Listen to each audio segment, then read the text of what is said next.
नमस्कार दोस्तों, आपका हमारे चैनल पर स्वागत है। दोस्तों, आज की इस वीडियो में हम पढ़ने वाले हैं राजमुकुट नाटक का सारांश। यह नाटक जो है वह व्यथित हृदय द्वारा लिखा गया है। इस नाटक में महाराणा प्रताप के जीवन पर आधारित घटनाओं का चित्रण है। इस नाटक का सारांश इस प्रकार है। इस नाटक को जो है वो 4 अंकों में लिखा गया है। सभी अंकों की अलग अलग सारांश आपसे पूछ लिया जा सकता है एग्जाम में, इसीलिए मैंने सभी अंकों का जो सारांश है वो आपको इस वीडियो में एक जगह दे दिया है। चलिए बात करते हैं प्रथम अंक की।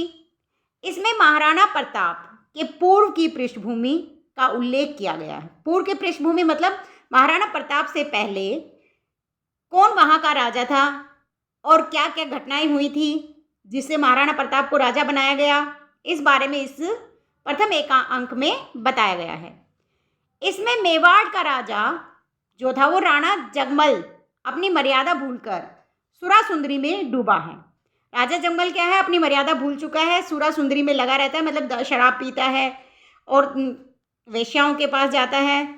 वह अपने चटुकारों के कहने पर निरपराध विधवा प्रजापति की हत्या करवा देता है।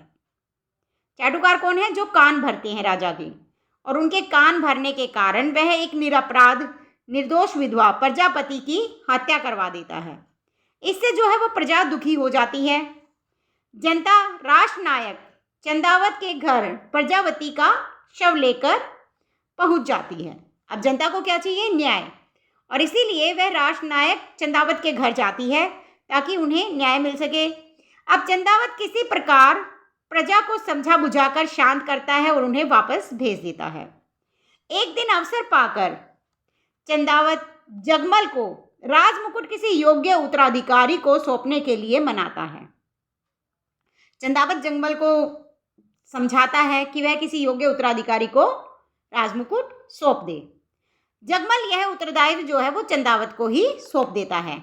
वह चंदावत को सौंपता है कि सही उत्तराधिकारी को तुम ही राजमुकुट पहनाओ। अब चंदावत जो है वो राणा प्रताप को राजमुकुट पहनाते हैं। अब आती है द्वितीय अंक की बात। द्वितीय अंक में क्या है? राणा प्रताप के सिंहासन पर बैठते ही जो राज्य है वह संपन्न और सुखी हो गया था। अब क्योंकि राणा प्रताप जो थे वो एक योग्य शासक थे और उन्होंने अपने राज्य को अच्छे से संभाला, जिससे जो राज्य था वो संपन्न और सुखी हो गया था। एक दिन अहेरिया उत्सव पर राणा प्रताप और उनके भाई शक्ति सिंह में सुअर के शिकार को लेकर विवाद हो गया। राणा प्रताप कहते कि जो सुअर का शिकार हुआ वो मैंने किया है, शक्ति सिंह कहते कि वो मैंने किया है। अब दोनों का विवाद जो है वो बढ़ते बढ़ते युद्ध का रूप ले लेता है और इन दोनों के बीच बचाव करने के लिए पुरोहित जी आ जाते हैं। अब पुरोहित जब दोनों में बीच बचाव नहीं कर पाते तो वे आत्महत्या कर लेते हैं।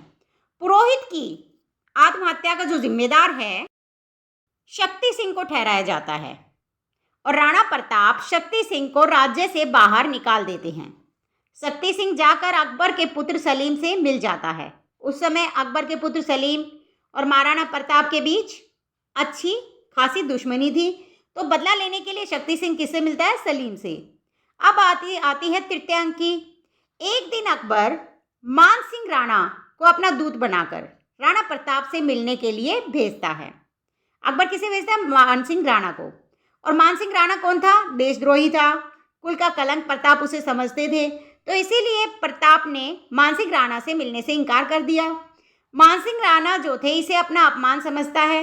अब जब वो मिलने गए हैं उससे प्रताप नहीं मिला, तो इसमें क्या थी? मान सिंह राणा की बेइज्जती, इसका अपमान हो जाता है। मान सिंह इसे अपना अपमान समझता है और प्रताप को युद्ध के लिए चुनौती देता है। प्रताप जो है वो चुनौती स्वीकार कर लेता है। युद्ध की तैयारियां होने के बाद हल्दी घाटी में युद्ध होने लगता है। राणा प्रताप मुगल सेना के बीच फंस जाता है। चंदावत जो है वो राणा प्रताप के प्राणों की रक्षा के लिए उनका राजमुकुट स्वयं पहन लेते हैं। इससे क्या होता है? जो राजमुकुट है जिसके सर पर होगा, सैनिक जो है विरोधी पार्टी के जो सैनिक होते हैं वे उसी को राजा समझकर उसे मार देंगे।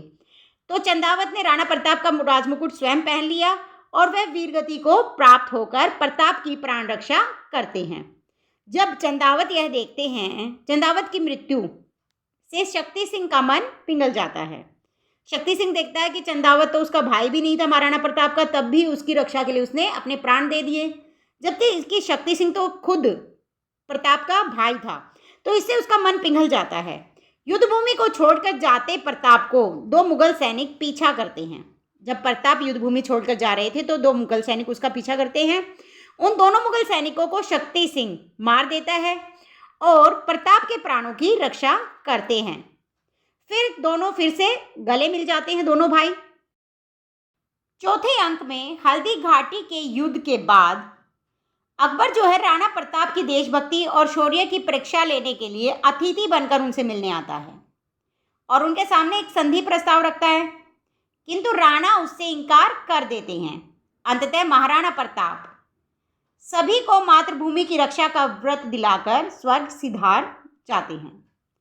दोस्तों, वीडियो अच्छी लगी तो लाइक शेयर जरूर कीजिएगा। यदि आप हमारे चैनल पर नए हैं तो चैनल को सब्सक्राइब कीजिए, बेल आइकन प्रेस कर लीजिए ताकि अगली वीडियो का नोटिफिकेशन आप तक पहुंच सके। धन्यवाद।